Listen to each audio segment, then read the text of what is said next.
Hello my lovelies, welcome back to my channel, Red Elevator. Today we are going to look at holiday decor like you've never seen. Trust me, you haven't seen this before. Follow me.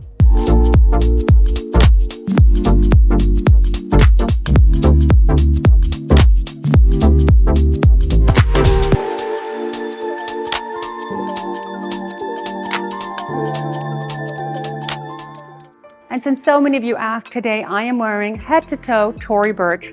This is the wool bustier from the new collection. This is winter 2022, along with these wool pants. They are warm, they're gorgeous. This corset, by the way, is the bomb. It has interior lining, it's got this gorgeous silk detail, it's got this sparkly top. So this is a really fun holiday decor. Additionally, I am wearing all Tory Burch jewelry, my absolute favorite. The quality of these pieces and Tory's clothing, I have to say, is up there with couture. I'm telling you guys, this stuff is incredible.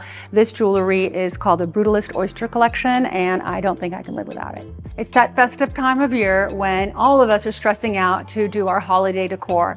And this episode, this year in 2022, I wanted to show you how I decorated my home so that I can give you perhaps some ideas and how to do things slightly differently. I wanted to thank all of you for being on this journey with me in 2022, to thank you for all of your comments, all of the love, and to tell you how much I appreciate you. If you guys need help with holiday decor, or whether you have a design dilemma, if it's 15 minutes or longer, you can certainly book me on my Zoom link below in the description section. So this holiday season, I decided that I was going to forego the large Christmas tree and instead spend a lot of time decorating what would be something a little bit more unusual, and to create a foyer that was festive, but a little bit out of the ordinary. I do love a little bit of tradition and history, therefore I brought out some of the things that have meaning to me.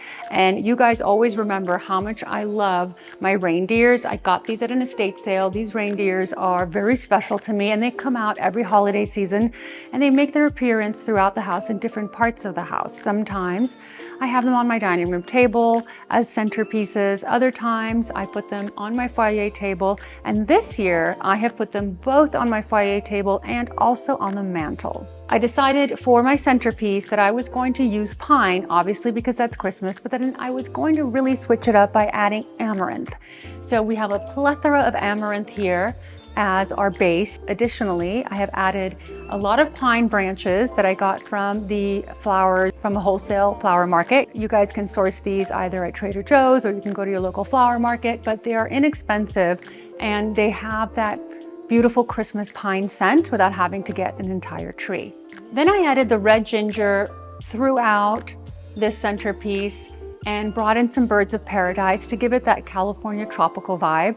Even though it's winter, it is very warm in California, and it's nice to be able to bring some of that tropical vibe into the house, but then keep the tradition of having the pine branches. I bought a pre-made wreath downtown. It was very inexpensive. I think it was $20, but it looked a little bit too generic and commercial. So what we did was we added these beautiful pine branches that were left over from the centerpiece and tied them with wire ribbon. It was really simple. This gives it a little bit more of a sort of architectural, a little bit more whimsical, and a little bit more elevated look for absolutely no money.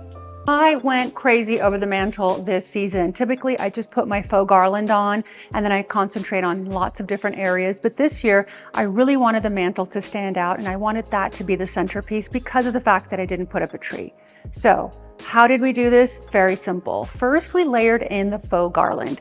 It's important to have the faux garland, even though I love fresh, so that it can hold all of the fresh materials. Otherwise, it's going to be very difficult to maintain for a long period of time. Pre-lit, battery-powered, battery-operated faux garland. I'm going to actually add that in the description section because I got it from Amazon and it's great. Anyway, that was placed beautifully on the mantle. And then what I did was start to insert the pine branches that we bought again for the centerpiece. We started inserting them haphazardly. It's important. We've talked about this before, that when you're doing your decor, don't go for absolute symmetry because then it looks orchestrated and fake. You want it to have an artsy vibe, and in order to get the artsy element, what you have to do is sporadically place these branches without giving it much thought even if you were to close your eyes and do it, you'll have a better shot at getting it done professionally than actually overthinking it. So we placed a lot of these pine branches in, and then we did something really interesting. In addition to all the flowers that I mentioned, I did purchase some eucalyptus leaves. These leaves, I like the fact that they're very whimsical and they have a lot of movement. I wanted the fireplace to be very whimsical, to have a lot of movement and sort of have that raw, fun, edgy type of decor, which I was concentrating on this particular season. So I added those beautiful elements into the wreath itself. And it gave it a lot of volume, which I was looking for. It brings in the scent of eucalyptus and it just makes it super artsy. We trickled in some pine cone that I had from, many seasons past. I always keep them in Ziploc bags. I threw them on.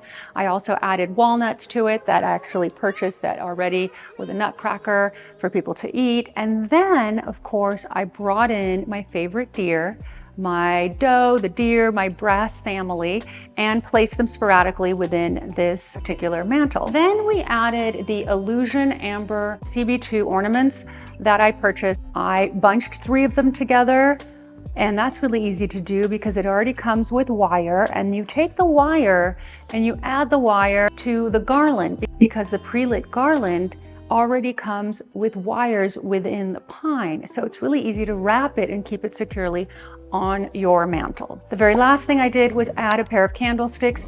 You can add anything in that position. You could add, whether it's a nutcracker, or even a statue that's already in your home. I had those candlesticks. You can place an objet that you like that's in your home in that space so that you can balance it with any other items that you have on your mantle. For my coffee table, I decided to add the CB2 Radiant Metallic balls. These are ornaments that I placed in a decorative dish I already owned on the coffee table. Again, I will link all of the items that I'm discussing that are available in the description section so you guys can get them too. They're priced very well. And what I love about these metallic balls is that the colors are spot on for the look that I was trying to achieve. Nothing elevates a space more in the wintertime during the holiday than candles. If you were to spend nothing at all, I recommend that you at least buy candles. You can forego decor and just bring candles out and you will evoke the vibe of the holidays. And that's why I put my votives all around this foyer table and throughout the house. Now, I didn't light them for you because we're filming, it's daytime, so you don't get the effect, but at night it really is heartwarming. And you can just get votives from anywhere, stick them in little votive holders and place them sporadically. Remember, everything must be sporadic on your table, on an entrance table, on your coffee table, really anywhere where you're going to sit and enjoy the holiday season. Light them up and enjoy them. Thank you, my beautiful, wonderful, kind followers. I hope that you enjoyed this holiday episode. I hope that you have a wonderful season with your family and your loved ones. Remember, what's important, it really isn't all the material things, although that's basically what we talk about on the channel. It's really about the love, it's about the friendship, it's about your health, and it's about your family. So take this time to enjoy yourselves and happy holidays. We're not going to see you back here until 2023. So I want to wish you guys a wonderful time. We love you here from the Red Elevator, and we're going to have a great 2023 together.